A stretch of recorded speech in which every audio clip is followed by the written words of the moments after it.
او حمزه چې دا کومې قربانۍ ورکړلې تاریخ ورته عاجز داسې ویلي کي غوږونه ورته عاجز داسې وایي حضرت حمزه رضی الله عنه هغه څوک ده چې د پر اسلام باندې پر دغه دین باندې داسې قرباني ورکړې ده چې په اسلام کې د ده مثال پیدا کول اسلام خو پرېږده چې هر مذهب راواخلي د حضرت حمزه د قربانۍ مثال پکې نشته ځکه چې حضرت حمزه رضی الله عنه چې په څنګه طرز باندې شهید شوی ده هغه طرز که څوک بیانوي هغه بیانولو والا یې بیانولی نسي اورېدونکي یې اورېدلی نسي ځکه چې د حضرت حمزه رضی الله عنه څخه سترګې هم وایستل شولې چې کله شهید شولو سترګې یې ځینې وایستې پزه یې ځینې پرې کړله دا ځیګر یې ورڅیرې کوي نس یې ور پرې کوي زړه یې ځینې راوایستی زړه یې یو هنده په نامه باندې ښځه د هغې وخوړه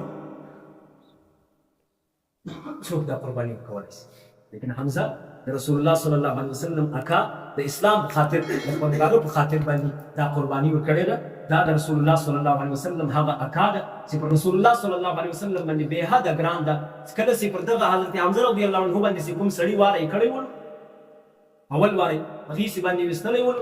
تل دې ویستلی و د دانو پر برابر باندې هغې سې ترنو داسې راوتلی و اول وارې چې دی وغورځېدی شهید شولو هغه څه وخت بعد راغلی رسول الله صلی الله علیه وسلم ته ایمان یې راوړی نبی علیه الصلاة والسلام ورته وایي ایمان یې راوړی نبی علیه الصلاة والسلام معاف کوي ویې بخښئ چې ویې بخښئ ورته وایي ته داسې وکړه ما ته خپل ځان په مخه باندې مه راوله ځکه چې زه تا ووینم ما ته زما اکا ډېر یادېږي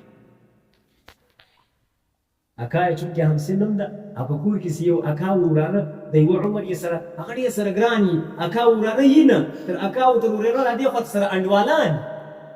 رسول الله صلی الله علیه وسلم ورته وایي هر کله چې ته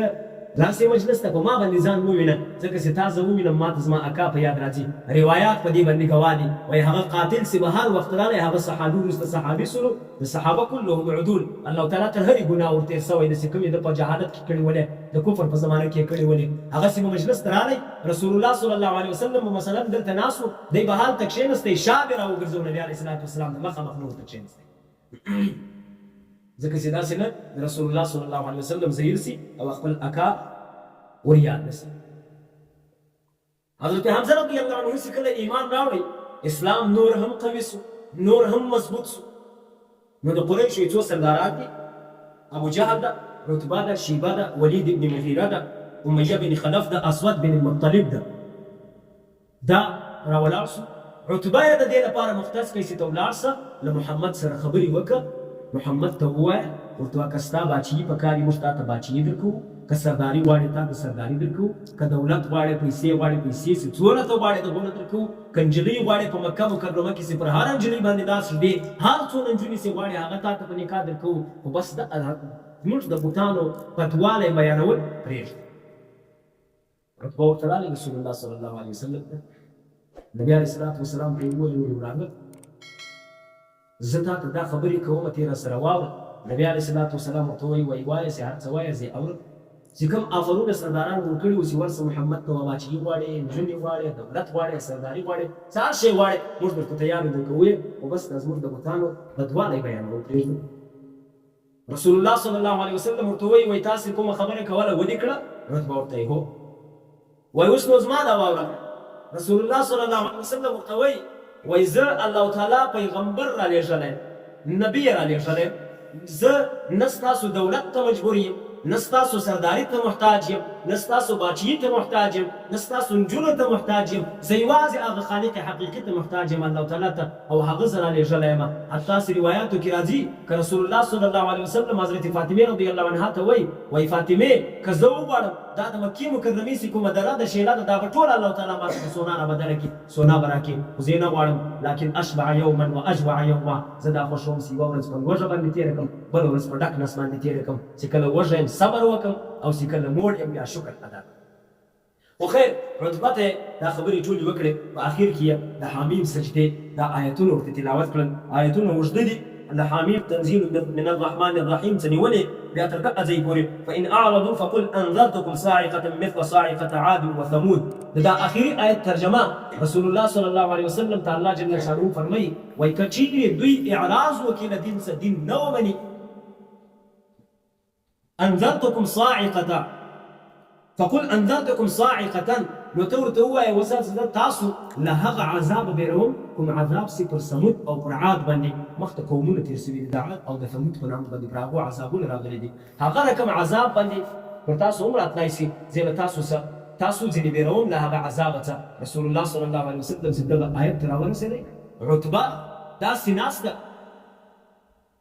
داسې چازانه ناسته لاسونه یې شاته پر ځمکه باندې ایښي دي پر دا خپل اوږو باندې یې دی ټیک لګولی ده دا رقم ناسته دغه آیت ته چې کله رسول الله صلی الله علیه وسلم راورسېدی عتبه داسې جګ راوغورځېدی لاس یې دی د نبي علیه صلات وسلام په خوله باندې وچوي وایي بس ته ولاړه الله دې پر موږ باندې رحم عتبه وایي په دغه حالت کې زه دونه وبېرېدم چې داسې نه اوس په دغه حالت باندې د عاد او د ثمود عذاب پر ما باندې رانسي نوره مې یوه خبره نه ده کړې عتبه راولاړ سو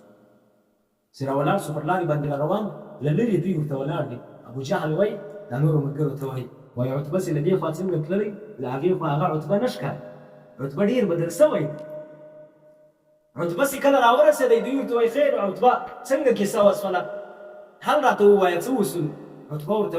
وایي زما تاسو ته مشوره ده ګوري محمد ما ته اوس څو خبرې وکړلې هغه خبرې نه شعر و نه سحر و نه کهانت و نه جنون و نه لیونتوب و شی نه و هغه داسې خبرې ولې چې په دنیا کې یو شاعر د هغو خبرو په مثال خبرې نسي لیکلی یو کاهن د هغو خبرو په مثال خبرې نسي کولی یو ساحر د هغو خبرو په مثال خبرې نسي کولی لهذا تاسو محمد په خپل حال باندې پرېږدئ وجه څه ده وجه دا ده چې محمد زموږ او ستاسو قریب که چېرته یې څوک راولاړ سي مړ یې کړي موږ ورته ټول ځینې خلاص ها که چېرته دی کامیابه سي ترقي وکړي مخته ولاړ سي د محمد عزت زموږ او ستاسو عزت د محمد کامیابه سو موږ ورته یې کامیاب عرب کامیاب لهذا په خپل حال یې پرېږدي ابوجهل سرکوزی بیا ورته وایي وایي عتبه ته زما په خیال سابي سوی له خپل دین اوښتی عتبه ورته وایي زه نه سابي یم نه له دینه اوښتی یم خو زما دا رایه ده ورته یې که تا نور عمل ورباندې کوو ستا یې کار ده منې یې کښېنوه څو ورځې وروسته حضرت عباس رضی الله عنه وایي دا مشرکینو مشوره سره وکړه چې تاسو راځئ محمد تکشیر اوس محمده ته خو بل طرز نه منې دا یو حل شته دا یو حل نو راسره ومنه یو کال ته زموږ د بوتانو عبادت کوه یو کال به موږ ستا د الله عبادت راغلو نبي علیه الصلاة وسلام ته کښېناستو دا خبره یې ورته وکړه په دغه حالت کې دغه صورت را نازل شو قل یا ایها الکافرون لا اعبد ما تعبدون ولا انتم عابدون ما اعبد ولا انا عابد ما عبدتم ولا انتم عابدون ما اعبد لكم دينكم ولي دين بار بار په تکرار باندې الله جل شانه په دغه آیت په دغه صورت کې فرمایي وایي ته دا مشرکینو ته ووایه ورته وایه زه ستاسو د معبودینو عبادت نه کوم نه تاسو زما د الله عبادت کوئ نه زه ستاسو د معبودینو د بوتانو عبادت کوم بار بار ورته وایي بار بار لکم دینکم ولي دین ستا خپل دین ده زما خپل دین ما په خپل حال باندې ستړي خو نه یاست